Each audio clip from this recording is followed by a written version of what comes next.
Like real, it's not a technique, it's actually compassion and empathy, where it's like, I understand where you are, I understand that. And I think about myself in that way, where as a young kid growing up in London, the amount of times I laughed or was making fun of someone trying to get me to meditate when I was younger, because it was just bizarre. It's like, I just want to go and drink and have a good time. Like, I don't want to think about meditation. But maybe if Calm had been around when I was younger, then it would have been an easy place to start for me. And that would have been the beginning of my journey.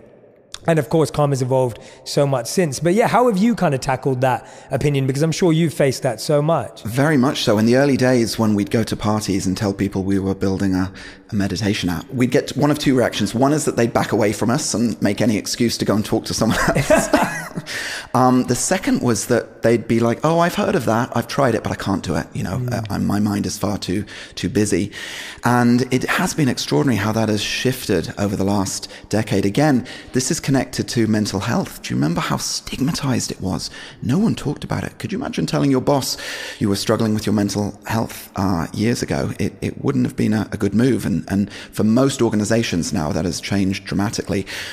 I think it was because people did have so many misconceptions about meditation. There were so many myths associated with it. I think they thought it was either religious or connected to the counterculture.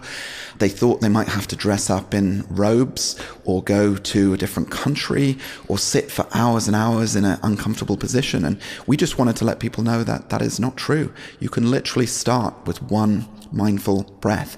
If you don't have time to meditate for a minute or 10 or longer, literally start with one conscious mindful breath and then build your practice from there. Yeah, no, and I think that I'm hoping that, and I mean, we know it from the fact of the amount of people that have taken up to it, and it's been the beginning of their meditation practice and just where it's gone from them as well. But for you, what's it been like building the business of it? Because that's, obviously it's been over 10 years now. And I'm guessing that it's really interesting when you're building a meditation business, it doesn't mean you're not immune to burnout and stress and pressure. And that includes the team, it includes you, there's so many things that come up in business that don't help you be mindful, or on the contrary, where mindfulness can really help as well. So talk to us about that balance. Yes, so Alex and I love business. We love startups, taking crazy ideas and putting them out into the world. So this has been such a joy to work on. But even though we practice what we preach and we've learned a huge amount from Calm on this journey, we're not immune. And during the pandemic, we both really struggled.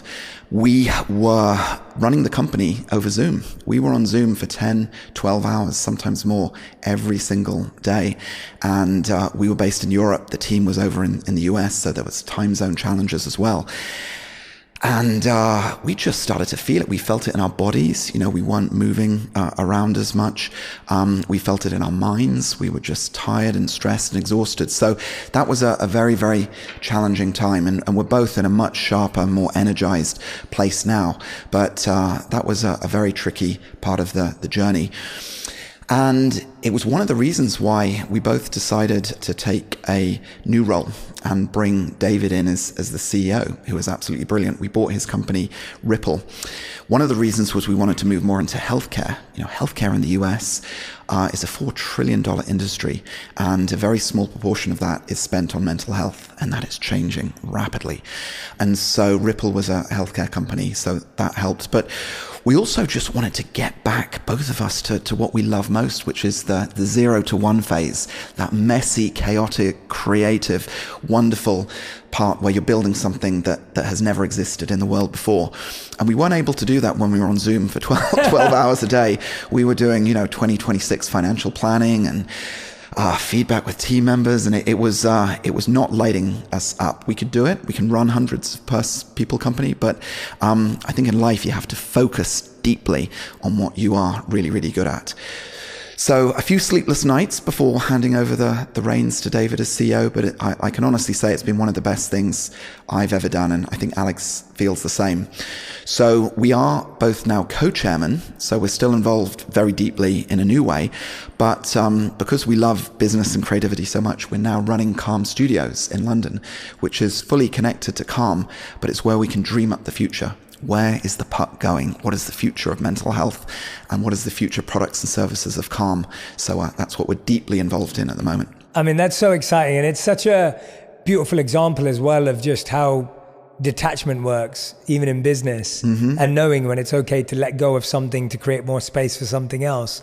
And it's interesting because you can talk about that, but to do it in a practical sense when you're building, you know, the first mental health unicorn and building one of the biggest mental health and sleep apps in the world, to then go, actually, we don't want to work on this part anymore. We believe in it, we care about it, but we actually want to focus on the future again. And that, you know, you've made it sound seamless, but I can imagine that's very challenging because, you know, I think we get attached to roles, we get attached to titles, we get attached to journeys. And we talked a lot about this when I was coming on with you.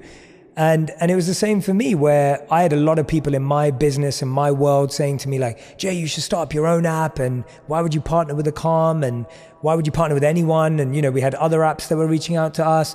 And I saw all of that. I think we talked about this very openly. And I said, I saw that if I went down that path, it would have been egotistic. I would have done it for my ego, not for what I actually want for the world. And what I saw you doing was so aligned with what I'd want to do for the world. I was like, well, wouldn't I join forces? Like, isn't that what my meditation practice would want me to do? Where collaboration would be better than competition if you're trying to achieve the same goal for society. And so it's really interesting how, for me at least, I'm always looking for how am I still acting out of the same old mindset, even though I've been meditating for years? Am I still pulled by that? Or am I able to be self-aware and say, okay, and that was, you know, one of the biggest reasons why I came on at Calm, because I was like, this is a mission I believe in. Obviously, I'm friends with the team, loved getting to know David now, he's fantastic. And I'm like, okay, I want to work for the world with people that I love and care about, for people that I want to serve and help, as opposed to live for my ego. And I'm guessing there's a bit of that. And when you go, yeah, I'm not going to be CEO anymore, even though I built this thing from scratch, but now I'm going to start again. I'm guessing there's a bit of detachment there. Is that accurate, or how would you put that in your words? Very, very, very accurate. And I think what you're saying is about focus as well. We can't do everything in life. You know, you, like us, get asked to do a lot of different things, and you have to get good at saying no and know what is the elements that really light you up. What are the areas where you can have the biggest impact? And I think focus is so important for anyone listening, wanting to build something new. Figure out what that is. And don't be worried if you're not quite sure what that is. Take your time to find it. You know, I use this phrase, when you want to create something new, take a step back. Often if you have the chance, not everyone has the luxury, but if you have the chance, go away on your own for a few days, clear your head, get into a new space, a new environment, and then marinate yourself in the areas that you're intrigued about. And what starts to happen is you start connecting dots that you might not have seen before. You know, watch documentaries related to what you're thinking about, read books and autobiographies, chat to people who are expert in this area, and suddenly the light starts to become brighter and it becomes clearer what you need to do. Now, that often doesn't happen, you know, over a few days. It can take weeks, sometimes years. Every time I've started up a new company or a business, there's been a huge amount of work before day one, just thinking and planning. And then you just have this very strong foundation that you can build your skyscraper on top of.